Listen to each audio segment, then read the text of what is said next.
Okay, let's get started. Hi, everyone. Welcome back to Cafe Oleh. My name is Jay.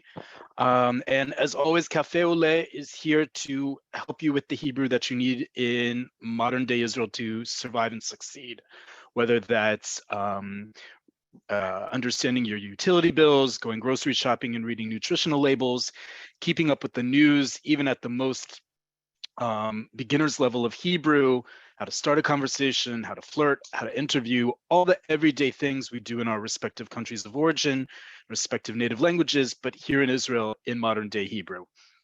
As always, I want to thank you for joining. Just a few little tidbits of housekeeping, and let's get to business. We are a lot of people on this call. We are a lot of people signed up, which is amazing for Cafe Oleh and learning Hebrew together in this hour. As always, all of our previous lessons will be on YouTube. If last week's session is not there yet, please bear with us. We're in a new version of this Cafe Oleh where we're expanding our services, which mean both online, we're going to be providing you with the vocabulary spreadsheets that I otherwise just share here on Zoom. And you'll get more information about how to access those quickly. I see people already asking me questions. I addressed this last week. Again, thank you in advance for your patience. We will get them to you. We will also be launching offline classes, i.e. in person in Tel Aviv, in Jerusalem, and throughout Israel. Stay tuned for more details about that. If you have questions during this hour together on Zoom that are about this specific class, please write them in the Q&A box. If you have questions about anything else, topics that you'd like us to cover that we haven't in the past, anything else you would like us to address or for us to mention or take care of, please write that in the chat. I will only be looking at the Q&A for this class, be looking at the chat later on. So please, any questions about this specific class, Q&A only, chat, all other topics are available. With that, we are going to talk Hanukkah. Hanukkah is the next big holiday that we are celebrating here in Israel. It begins just under a week from today. So I figured all the better, as our next class will be in the middle of it, we address some things about Hanukkah. Hanukkah is probably one of the easiest entries into Israel with regards to Jewish holidays. Why? Because how we celebrate it in Israel is very similar to how many Jewish communities around the world celebrate it, with some significant differences. But large part, a lot of the things are the same. The tunes are oftentimes the same of how we sing the blessings, the brachot over the Hanukkah candles. The foods that we eat are very similar. Even if you didn't grow up with them, you've probably heard of them. And so what we're going to do today is go over some of the differences in Israel, particularly when it's Hebrew being involved. And we're going to start off with one of my biggest pet peeves of all time when it comes to Hebrew. This is one of the few times I will tell you that accent and pronunciation is incredibly important. If you have joined us in the past, you know I talk a lot about spelling and how important spelling is in Hebrew, and that is absolutely the case. However, what is no less, and I often give people to say, Israel is a nation of immigrants. Jews have spoken Hebrew with various accents in different places throughout the centuries, and accents are totally all right. When you mispronounce Hebrew, then you have a problem. And that gets into the start of today's lesson. As always, you are welcome to screenshot, you are welcome to old school pen and paper. Like I said, these spreadsheets will be available with the video once it goes up on YouTube in the next few days. Please bear with us. I see a lot of people asking in the chat about this. I've already addressed it. You will get it. Thank you in advance for your patience. That being said, let's start today's class with my important public service announcement, which is the holiday we are about to celebrate is only spelled one way. It's Chanukah. Chet Nun Vav Kaf Hey. How it's transliterated is up to you. However, the name of the holiday is important. It's Chanukah or Chanukah. However you want to pronounce it, it is not Hanukkah. Okay? It is not Hanukkah. Why? In modern Hebrew, the word Hanukkah is the act of breastfeeding. No less miraculous, to be sure, but that is not the name of this holiday. Okay, Hanukkah in modern Hebrew is the act of breastfeeding. Chanukah is the name of the holiday. If you have a problem saying the sound ch, and I understand some people do have a problem saying ch, that's all right. What's most important is that the second vowel of this word, of this holiday, is u. It is not it is u. Okay, as you see here in row 3, Chanukah. Okay, whether you're reading it in Hebrew with the dots and bars that indicate vowel sounds, which we call nikud, or the transliteration on the right hand of the page, it's Chanukah. Okay, it is not the first word, which in modern Hebrew means breastfeeding. I understand elsewhere in the world, it may be pronounced differently. In Israel, modern Hebrew, Chanukah is the name of the holiday.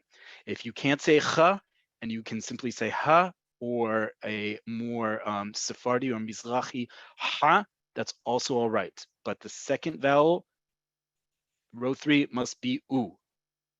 Thank you in advance for that, for listening to my PSA, or thank you for having listened to it.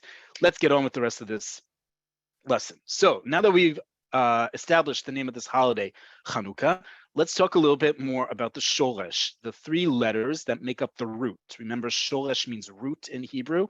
All Hebrew words have a root at the center of them, and that dictates its meaning, combined with the form in which it's conjugated.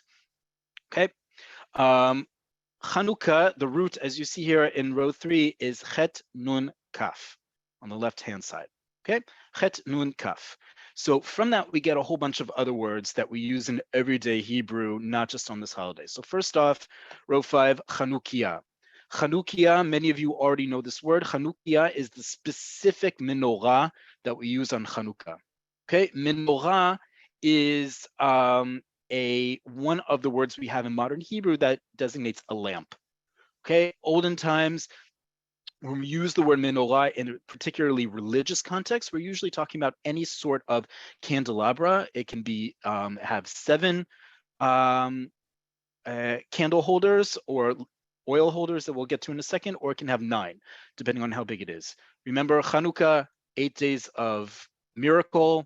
It's part of the story. Hanukiya designates the menorah that you're specifically using on Hanukkah, meaning that it has 9 holders for candles or oil. Okay, so Hanukiya is what we call it here in Israel. You won't hear it referred to so much as a menorah, especially for Hanukkah. It's Hanukiya. Okay, it sounds like Hanukkah, so it's easier to remember in that respect. And like I said, we use this root in other things. So for example, the word Hanukkah, we also use in an everyday occurrence, Chanukah Bait. Chanukah Bait is a housewarming party, right? Hanukkah itself means a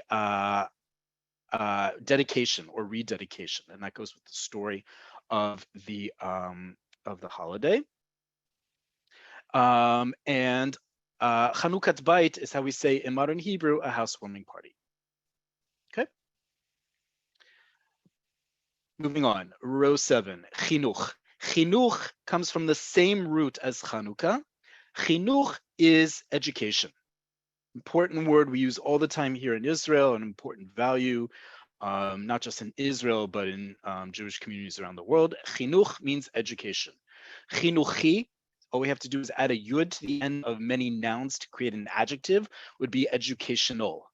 Okay, but chinuch is education. A chanich, using the same exact root, chet nun chaf, means a pupil or participant. Okay, you'll hear this word a lot, not just in schools, but also in youth movements. They'll often call participants chanichim. And a mechanech is an educator. Okay, it's not a moreh, a teacher. It's a mechanech, an educator. For the difference, think of the difference between, in English, between an educator and a teacher. Mechanech is an educator. Mechanech, mechanechet would be a female educator. Mechanchim, mechanchot. Okay, all of these, by the way, I'm putting the gender on the left-hand side. I'm not going to necessarily conjugate all these words that we go through. You can go ahead and conjugate these on your own, but these are a guide to get us through understanding some of the words associated with this holiday. Okay, row 11, and I can see we have a bunch of questions about this one, so Thank you in advance for reading ahead, but let me address it right now. One of the other names for this holiday, particularly here in Israel, is Chag Urim or Chag HaUrim or Chag Urim, depending on how you say the letter Resh or Rish or Resh. Chag Urim or Chag HaUrim. It literally translates to the Festival of Lights. Chag is a holiday. Urim is one of the many terms we have in Hebrew for lights. Originally, it meant light that derived from fire, but now in modern Hebrew, it means any form of light, whether it's created through fire, electricity, electromagnetism, doesn't matter what. So Chag HaUrim. When you will go to many stores, to many shops, including the LED banner on the front of buses, and this is always a popular meme on social media to see Eged buses or Dan buses, depending where you are in the country, with a big placard saying Chag Urim Sameach or Chag HaUrim Sameach. Or Chag Chanukah Sameach. But oftentimes, and this is important, folks, because I see people asking this in the Q&A, many times you're going to see signs that say Chag Urim Sameach or Chag HaUrim Sameach, festival of have a happy festival of lights. Yes, that translates to happy Hanukkah. That is not a literal translation, but oftentimes you're going to see Chag HaUrim Sameach referring to Hanukkah, not Chag Chanukah Sameach. It's not that it's wrong. There's a couple of reasons. First off, Chag HaUrim, Festival of Lights, just like we say in English. And second, we've talked about this a lot, and this is a very important point that you need to pay attention to whenever you're learning Hebrew and whenever you're using it. Hebrew, the default will always be the fewer syllables and the fewer letters, the better. Chanukah Urim. Okay, 3 syllables versus 2. Even one difference in syllables makes the shorter word the more preferable word. Chag Chanukah Sameach, Chag Urim Sameach. Chag Urim Sameach is easier to say. It's fewer syllables and it slides a lot easier out of your tongue. Okay, so for those who are saying, wait a minute, that doesn't mean Chanukah. Yes, it does. It may not mean it literally, but Chag Urim Sameach is only referring to Hanukkah and wishing you a happy Hanukkah. Okay, you can certainly say Hanukkah Sameach. There's nothing wrong with saying it. You can also say Chag Hanukkah Sameach. But Chag Urim Sameach is often how you're going to see it and hear it displayed throughout the country. Okay, remember, we talk about this a lot in this class. These may not be the words that you're yourself going to use, but a language is about communication that goes both ways. So it's also words that you're going to hear and be spoken to or with, not the words that you're necessarily going to use. Okay, let's get into some technicalities because this is an important distinction in Israel, some of the different things we have. First off, you may have seen pictures of this before. You may not have known what to call it. And let me actually share that with you. Just one second. I want to show you a picture of our next word because it's a really important one. You see a lot in Israel, but you may not know what it's called. Here it is. This guy, right? If you have taken a tour of Jerusalem, of Yerushalayim, particularly in certain neighborhoods, you've probably seen this type of hanukiya on display, usually outside of people's homes right at their entrance or in windows. Some stores and restaurants might have this one. This is what we call in Hebrew, and let me just share the screen again. Sorry, just one second.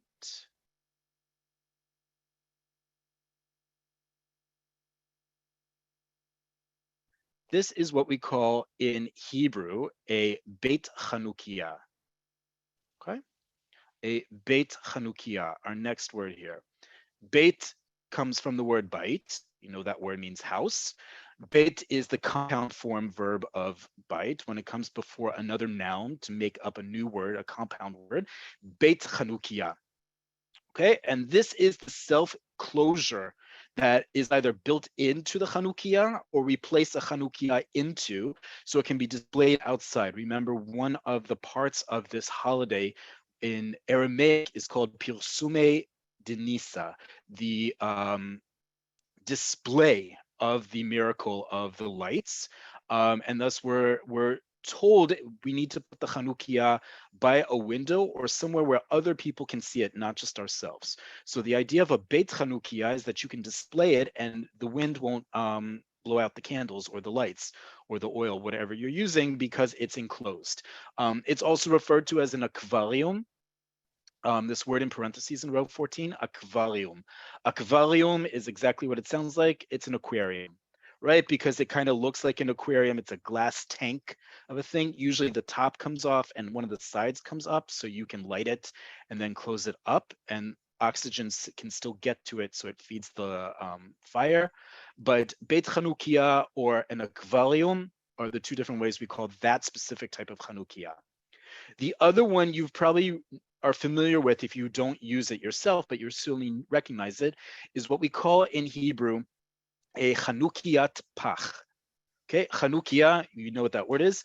Pach in Hebrew means both tin, like the element, the metal tin, and also it means a can, right? Many of you will drink pachit soda during the day, a can of some sort of carbonated beverage, pachit cola perhaps, a can of Coke during the day. Pachit is also a can.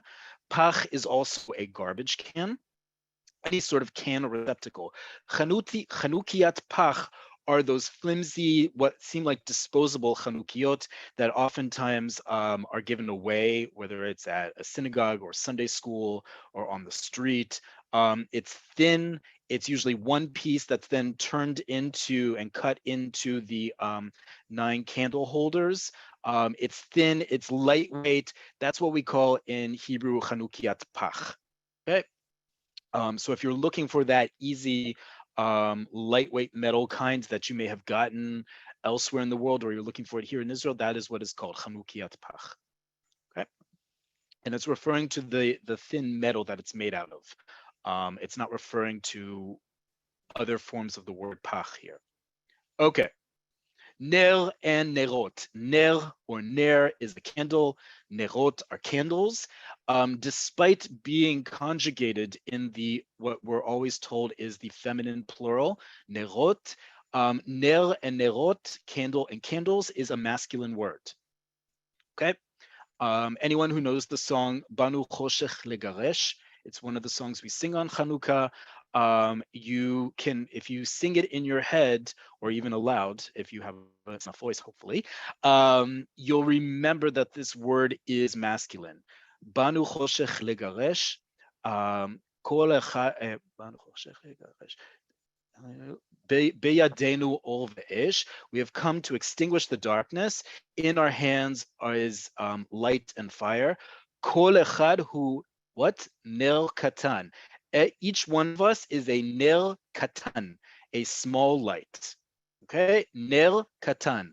Katan is masculine. It's conjugated for masculine as the adjective small. Ner is masculine. So if you forget that, just sing Banu Choshech Legaresh to yourself. Ner is a candle, one of the ways that we light up our Chanukiyot.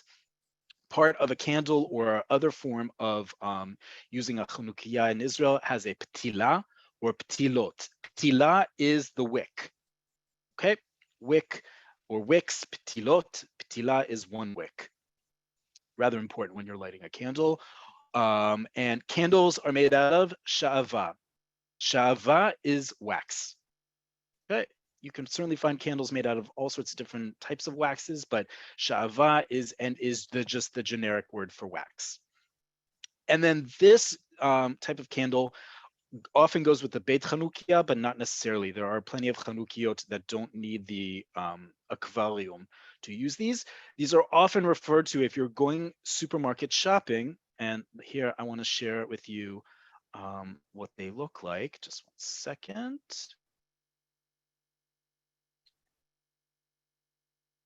Is our next word.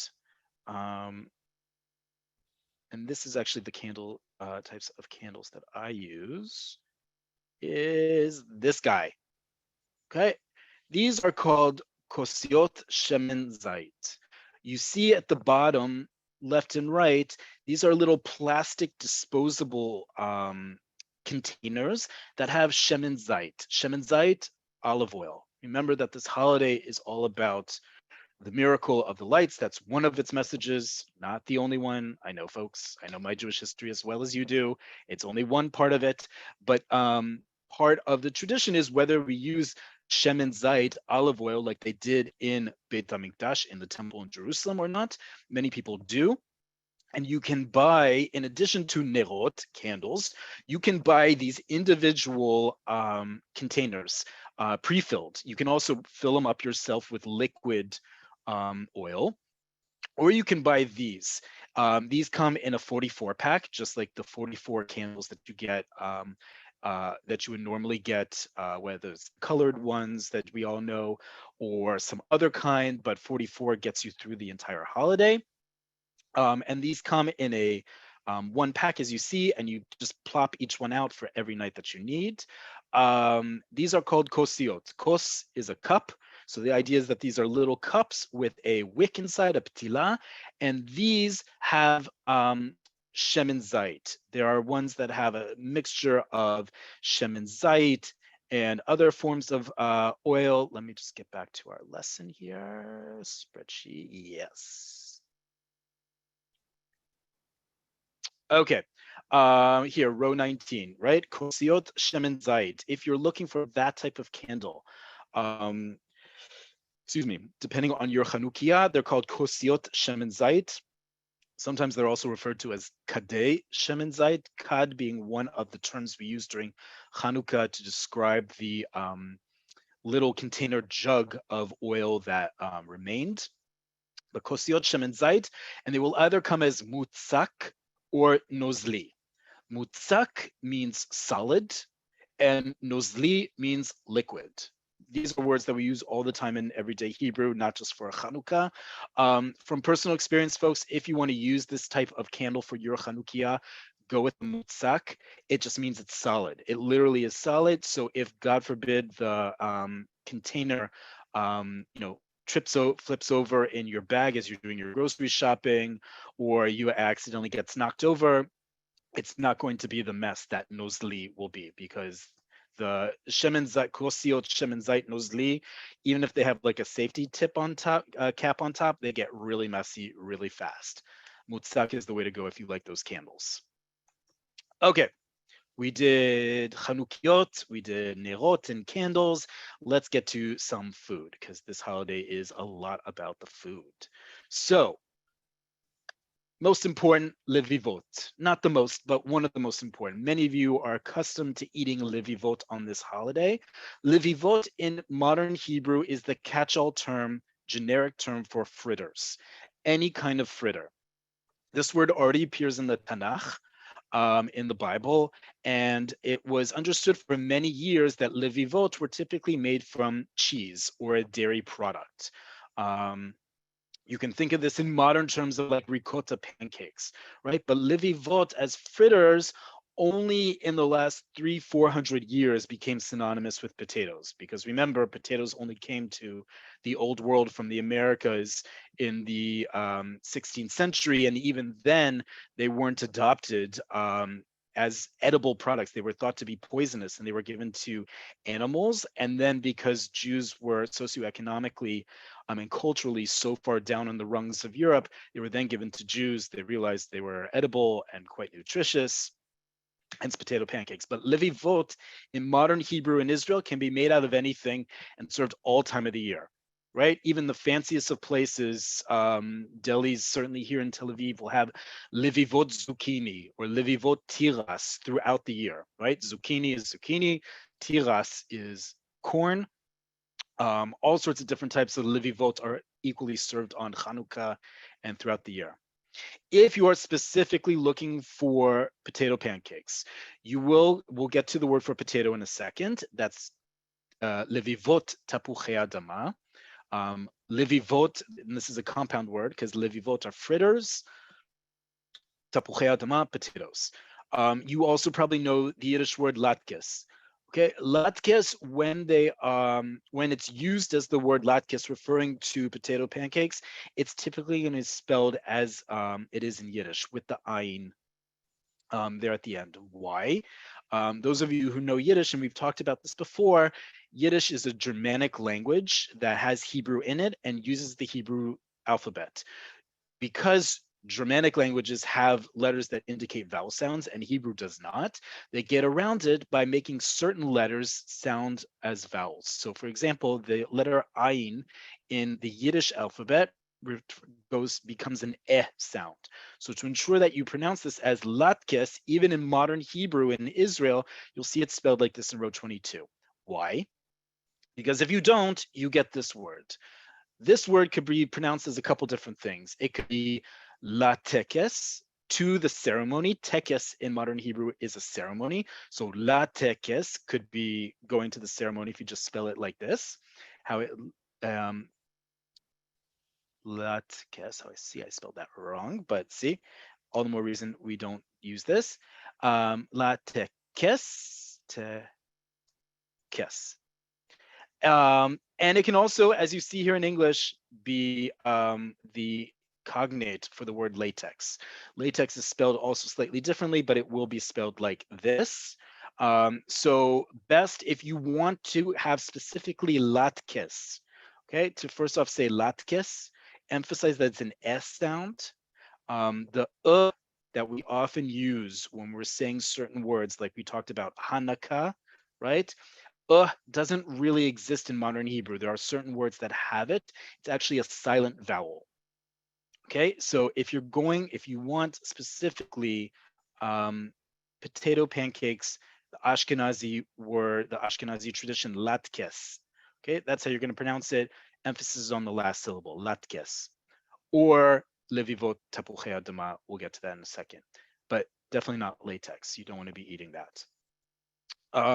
There is always the struggle over what to put on your latkes or your levivot. I am of the school there are only two acceptable things. The first one is shamenet chamutza.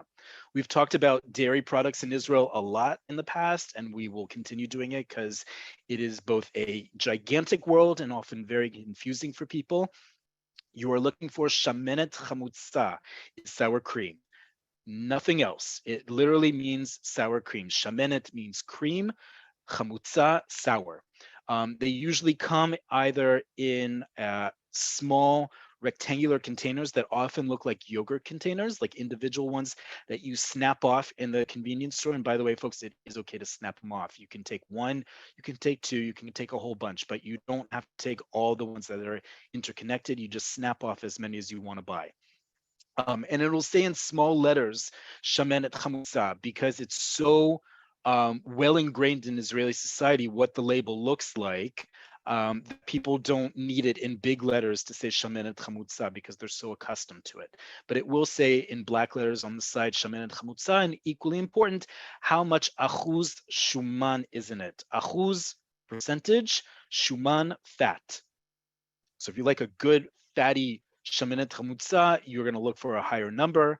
But it's found in the dairy aisle. It can also come in a larger container, but usually it's in these small little individual sized ones, which it's still quite a nice portion to have as your own individual one. So that's one topping. The other topping that I'll go ahead into, I'm not going to go through all of them because, like I said, in my world at least, there's only two acceptable toppings for levivot or latkes, is number 26, resek tapuchim. Okay, resek or resek means something that has been crushed or turned into a paste. We often see this word when we are grocery shopping in the context of resek agvaniot. Agvaniot are tomatoes. Resek agvaniot is tomato paste. Okay, we have other words for paste, but when we're talking about resek agvaniot, we're talking about tomato paste. When we talk about resek tapuchim, interestingly, it's applesauce. Okay, it is not apple paste. Anyone who's had applesauce knows it's not a paste in the same way tomato paste is a paste, but that's what we call it in Hebrew, resek tapuchim. Okay, it typically will not be literally translated as apple and sauce, the two words for apple and sauce. I'm not going to even say it aloud because you're not usually going to find labels that say that. In Hebrew, instead, you're going to look for resek tapuchim, apple sauce. Typically, it's in the canned section. of your grocery store or supermarket if you're looking for it. It sometimes can be hard to find because most people err towards Shemen et Chamutza in this country. But since I just said the word tapuchim and I used the word levivot before, let's get into this word. This root is an interesting one. We have this root of taf pe chet that rows 27, 28, and 29 use. Taf pe chet has something to do with expanding, or even a blob, or a glob of something, or something that is growing. If you are a baker in Israel and you go to your grocery store, you will often see something called kemach tofeach. Kemach tofeach, kemach is flour.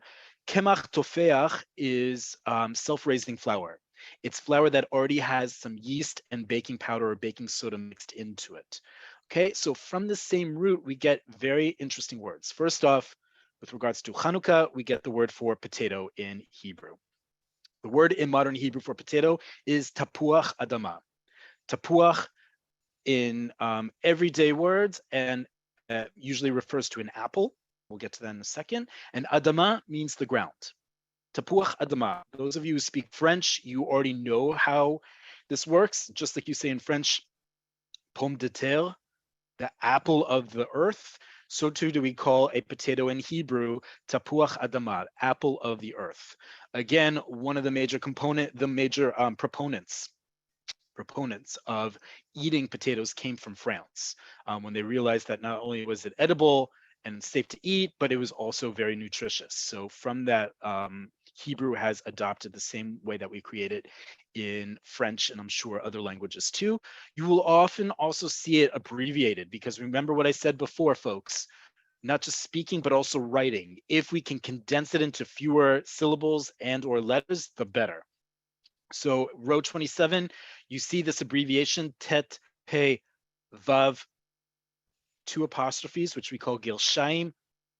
Aleph, that is standing an abbreviation for tapuach adama, because why write all those letters out when you can simply write its abbreviation and it's well understood that's what it's standing for. We don't pronounce this, but it's understood to be tapuach adama. The second one, you're probably more familiar with tapuach. Tapuach or tapuach etz, as you see here in parentheses, means an apple. Okay, a tree apple, if you want to literally translate it, but tapuach is understood. If we just use the word tapuach, it's an apple. Tapuach etz is its formal name in Hebrew, understanding it's an apple growing on a tree. And this one is abbreviated taf, pe, vav, yilshaim, ayin, right? The first 3 letters of the first word, ayin for etz. Okay, apple. And then the third one, we've talked about this before, very important. If you didn't know the word for orange, you didn't know where the word in Hebrew came from, now you know. The word for orange in Hebrew is tapuz, right?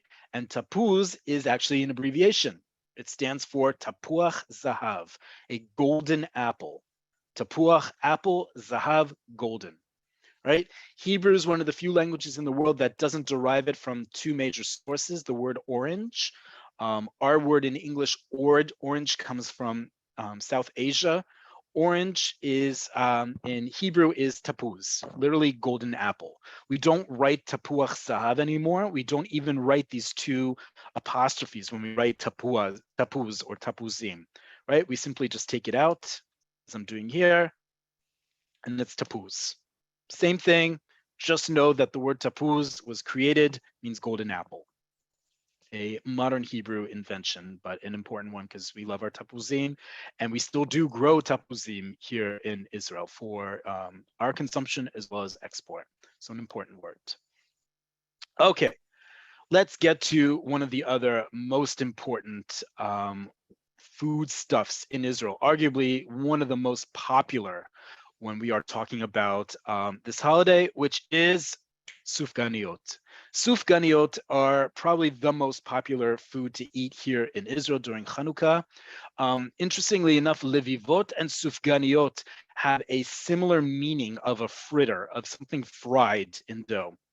Sufganiyot, at their core, at its shoresh, at its root, has the shoresh samech pe gimel. Samech pe gimel is related to the verb to absorb, and also the word here, row 22, sfog. Sfog is a sponge. Any of you with kids or grandchildren or who are kids at heart know the show Bob Sfog. Bob Sfog is how we say SpongeBob SquarePants in Israel. Okay, Sfog is a sponge. And the idea of sufganiyot is not that they're absorbing oil, because anyone who's fried food before, and especially donuts, know that's not the point of frying food.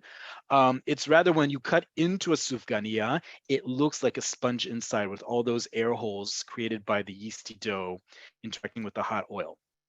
Okay, so sufganiyot are usually filled donuts. They can sometimes be covered in things. We're going to get to all those different types in a little bit, but sufganiyot are hands down the most popular thing in Israel.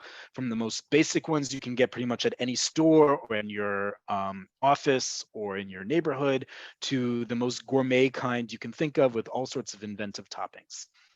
There are also, this is a tradition, by the way, of fried foods eaten not only throughout the Middle East and by Jewish communities throughout the Middle East, but particularly in the winter. It's tradition to eat fritters and specifically fried dough throughout the Middle East, and particularly in wintertime when we celebrate Hanukkah.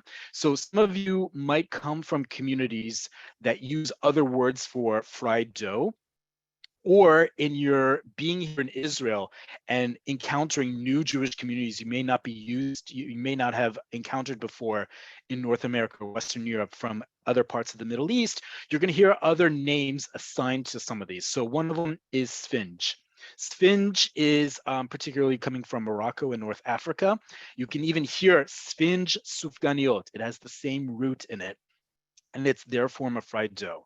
Another one that's really popular throughout the Middle East, all the way into South Asia, is zalabia. It's also known as jalabia. It's got different names. It is fried dough that's usually then tossed in some sort of sweet syrup, flavored syrup. Equally great. It's a different technique, perhaps, than making sufganiyot or the donuts you're used to eating on Hanukkah. No less delicious, no less traditional to eat. There's also all the different Sephardi types of fried dough, from churros to buñuelos, or as they're also known, burmuelos. All sorts of different Jewish traditions you find encased here in Israel that are used by all the different communities and even people outside of those Jewish communities. Great food to be had this time of year, especially if you like fried dough. It is just the best. Okay, let's get into some of that frying and flavors together. First off, the verb for to fry, F-R-Y, is litagen. If you don't know this word, you should know it soon, because in some capacity, we're all going to have a part of this. Litagen is to fry. Anything, a fry food of any kind, is litagen. The next word, metuganim, is an important distinction. Metugan is fried, the participle, F-R-I-E-D. But when we use the word metuganim just on its own, it means fried foods of any kind in a general sense, right? So for example, if you go to a lot of prepared food stores before Shabbat, right? There's plenty here in Tel Aviv, where I live, also in Jerusalem, and all cities throughout Israel. There's grocery stores where you can buy things to make your own food, or there's places that have prepared foods and big serving dishes that you can then buy by the kilo or half kilo.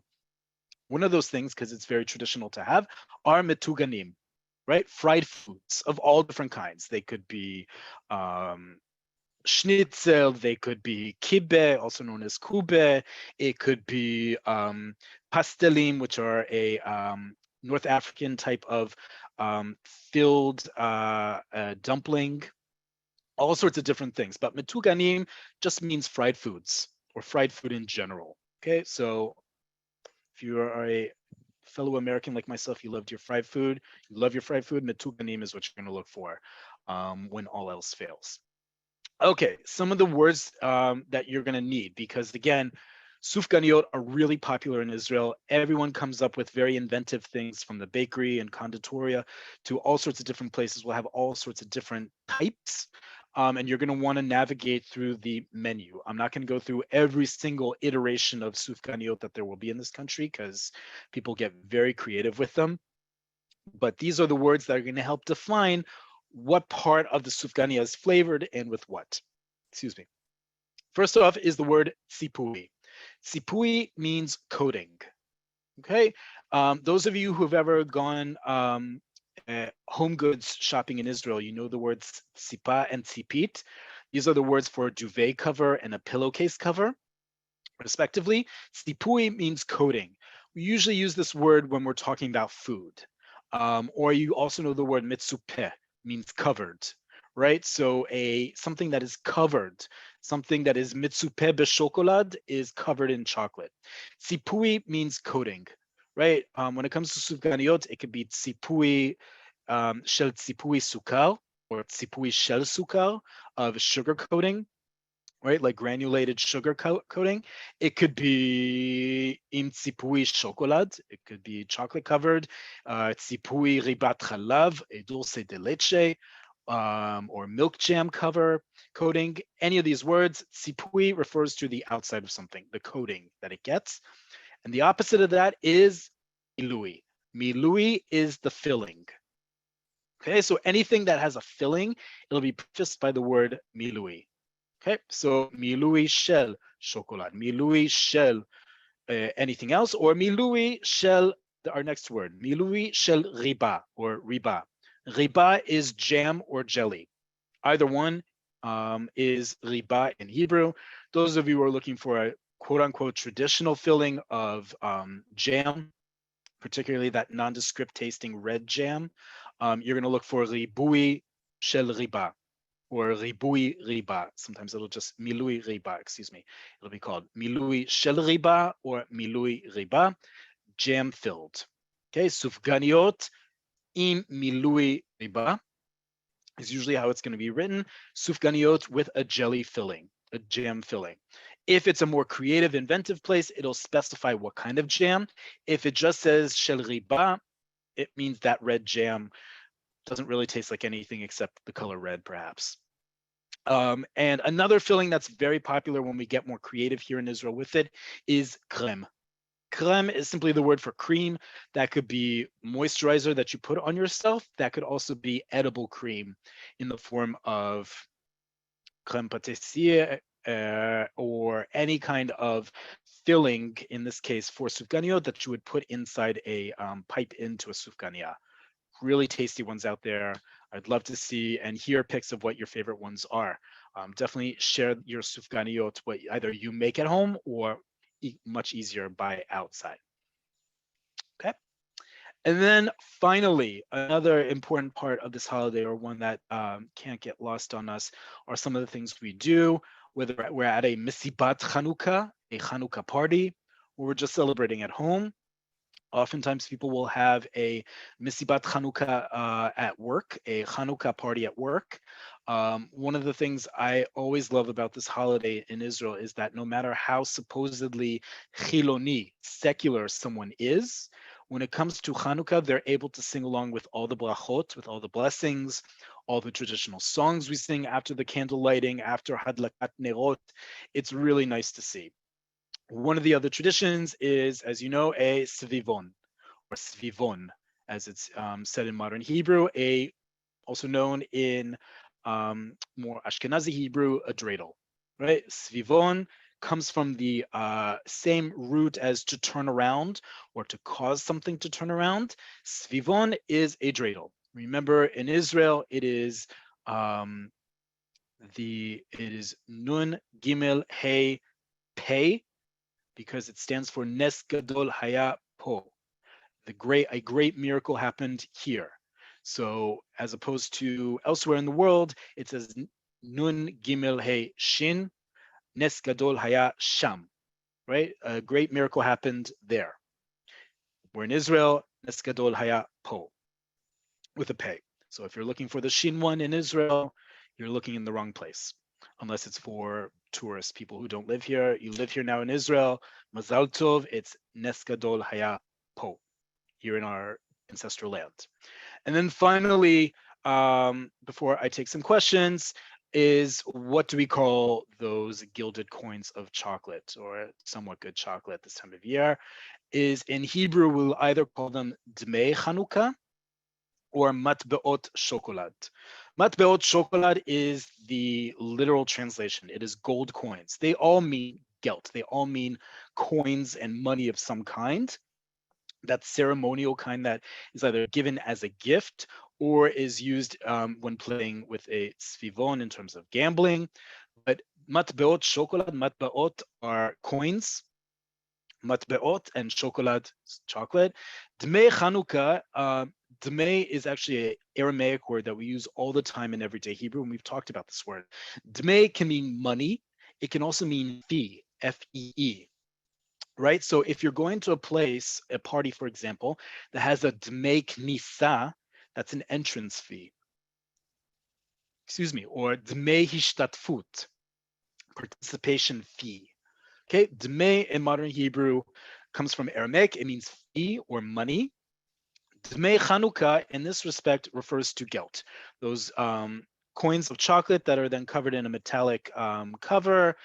They're seen everywhere at this time of year. There's now apparently crypto coin gelt out there, but they are still found in Israel. For sure, they're just known not necessarily as gelt, so don't look for a tag on it necessarily that says gelt in Hebrew letters or sometimes not even in English letters. It will say Dmei Chanukah or Matbeot Chocolate, as you see here in row 45. Okay, I'm going to stop here and take some questions because I see in the Q&A box there's a bunch. If you have any questions up to now for this specific lesson, this is the time to write them in the Q&A box. Okay.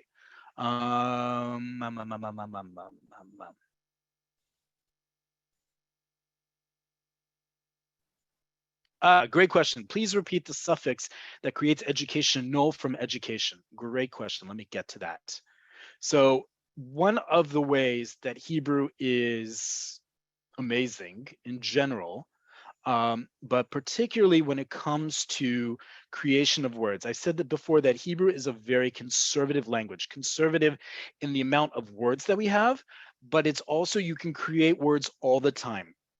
One of the great ways you can create a word in Hebrew is simply adding the letter yud at the end of it, right? And we can add the letter yud to most nouns to turn them into an adjective, right? Just like in English, we have ul, esk, ish, all sorts of different suffixes we add to the end of words to turn them from a noun to an adjective. Hebrew can be really easy with just the addition of a yud, right? It would be yud masculine. So in this case, chinuch is education, chinuchi is educational. Okay? Masculine. If I want to say it feminine, התוכנית החינוכית, the educational plan, התוכנית החינוכית. Okay? חינוכי, חינוכית, חינוכיים, חינוכיות. That would be how I would conjugate it. But again, all I have to do is add a yud at the end of the word and it becomes educational. And I know it's an adjective in the context in which it's used.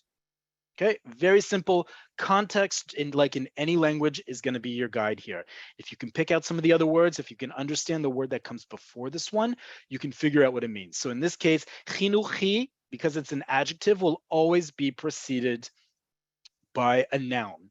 It will either be, if it's just chinuchi, it means that the noun before it is non-specific. If it's ha-chinuchi, it means that it's specific, then that the word before it, the noun, will also start with the prefix ha, meaning the, right? So ha-tochnit ha-chinuchit, the educational plan, I know it's chinuchit is modifying, it is specifying what kind of plan, the educational plan, not just one, an educational plan, the ha-tochnit ha-chinuchit.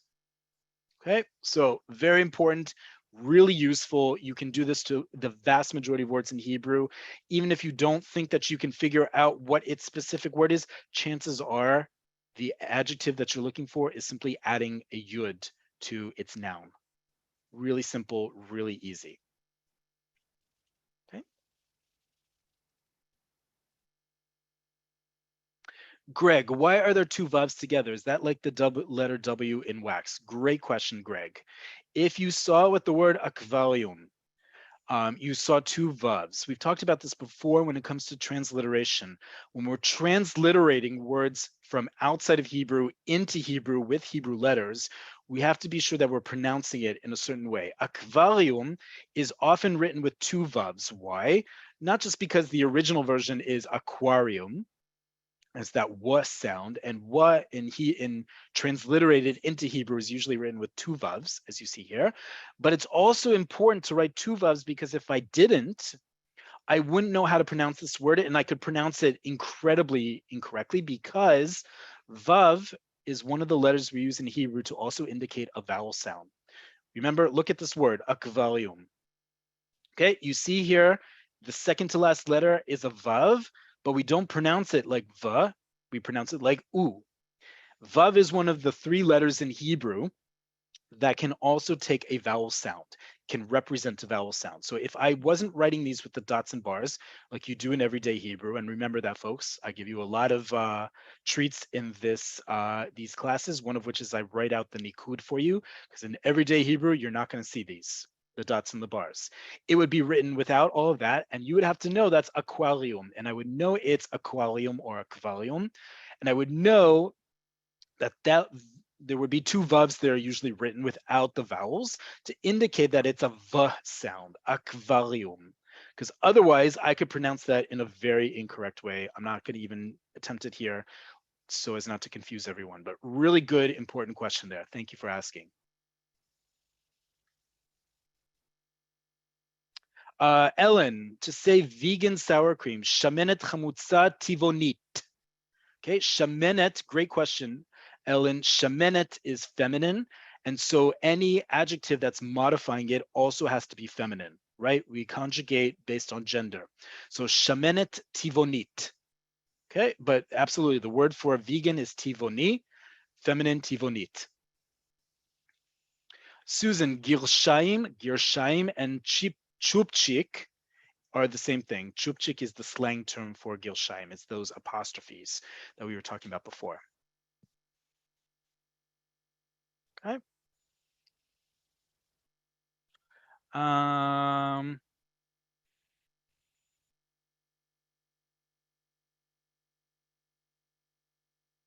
Okay. Miri asks, I see jars in the grocery for peanut paste. Is that what we call peanut butter? No. Great question, Miri. Peanut butter in Hebrew is the literal translation of peanut butter. It's chemat botnim. Chem'a is butter, botnim are peanuts. Chemat botnim is peanut butter. Mechit botnim or resek botnim is a peanut sauce, think like satay, Southeast Asian food. That is not peanut butter. Great question. Ken asks, we now know how to say tomato paste. How do we say tomato sauce? Ken, great question. Look up the word sauce. The word sauce in Hebrew, rotev. Resh vav tet vav. Bet, excuse me. Resh vav tet vet. Rotev or rotev is a sauce. Rotev agvaniot, tomato sauce.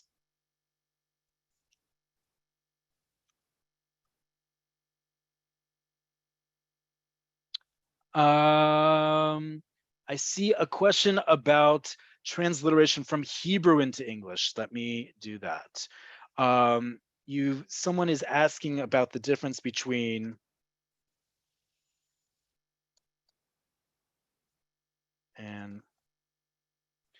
okay, great question. There are certain dialects of Hebrew throughout the years that pronounced the letter tav as th.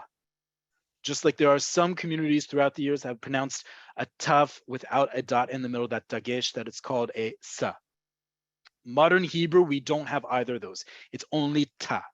So to this day, there are some transliterations that read th or sa, We're only discussing modern Hebrew here, folks, even if I grab from other Jewish languages throughout the year. So it's Beit Lechem, the town you're referring to in transliteration that might be called by some languages Bethlehem. In Hebrew is Beit Lechem. We don't have a th in Hebrew. Instead, we have to write it.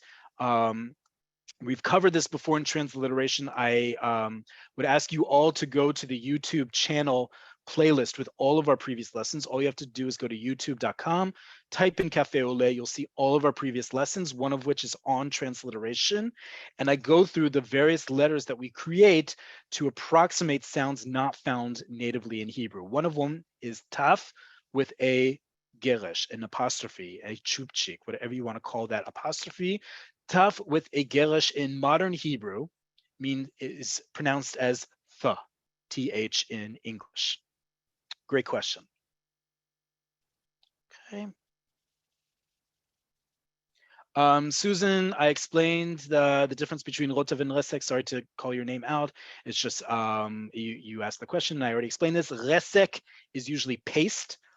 Resek resh samech kuf, as we said in resek tapuchim, or resek agvaniot, like I mentioned, is a paste, something that is smashed. Rotev resh vav tet vet is a sauce. The difference between paste and sauce, you can all look that up on your own. This isn't a cooking channel as much as you. Clearly, I love talking about food. And Janet, I explained already resek tapuchim versus rotev agvaniot. You can check that out in the recording of this lesson, but I did indeed explain the difference between that, or at least why we explain it as such. Okay. Zvi, how would you call an electric menorah or an electric hanukiya? Remember, hanukiya, folks, not a menorah in modern Hebrew. You would simply translate it literally. Hanukiya, chashmalit. Chashmal is electricity. Chashmali, remember that yud, chashmali is electric, right? I turn electricity, noun, into an adjective, electric. So Chanukiya chashmalit. And it's it because Chanukiya is feminine. Chanukiya chashmalit, an electric Chanukiya. Okay, we are at the top of the hour. Again, toda rabah, thank you all for joining us. As I have said, and many people are asking again and again, folks, but thank you for asking, when is this lesson going to be up? It will be up in the next few days. Thank you in advance for your patience as our team at Nefesh Nefesh uploaded to YouTube. You can always subscribe to our playlist on YouTube by just going to Cafe Oleh. You'll see that there's a subscription button there. You'll get an update when this and all of our future lessons are up there. In our next class, let me just double check what we're talking about next week.